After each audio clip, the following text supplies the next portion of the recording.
Hi friends, দেখো আমি নটকোনা তলা চলে আসছি। তো তোমাদের সাথে এই নটকোনা গাছের নটকোনাগুলোকে শেয়ার করব। দেখো এত ভালো লাগছে যে আমার মন মানছিল না খাওয়ার জন্য, কিন্তু খেতে পাচ্ছিলাম না কারণ বৃষ্টি হচ্ছিল। বৃষ্টির মধ্যে ঠান্ডায় এত টক ভালো লাগে না, গরম পড়লে টক খেতে ভালো লাগে। তো গরম যদি পড়তো তাহলে তাও মেখে খাওয়া যেত। আর এত ফলছে নটকোনাগুলো, দেখো এত সুন্দরভাবে হয়েছে। দেখো ভিতরের দিকটা উপরের দিকটা অনেক তো খেতে পারলাম না, তার জন্য আফসোস রয়ে গেল, কারণ পাকলে খাওয়া যেত আর সবাই মিলে খেতে পারতাম।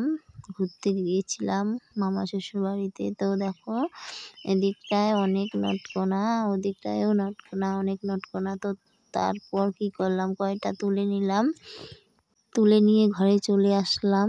সেখানে একটা ভাসুরের ছেলে আমাকে খুব জ্বালাচ্ছিল। দেখো দেখো এগুলো কি, এগুলো হচ্ছে নটকোনা, না নটকোনা বলে না এটা।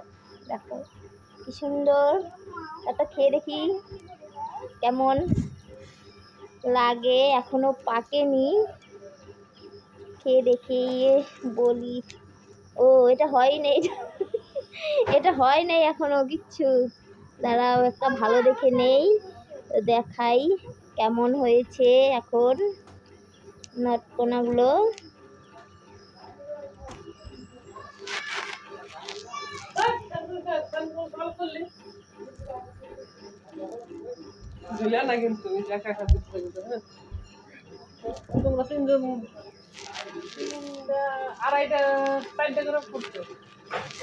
এই দেখো ফ্রেন্ডস, এরকম হয়েছে, খুব সুন্দর।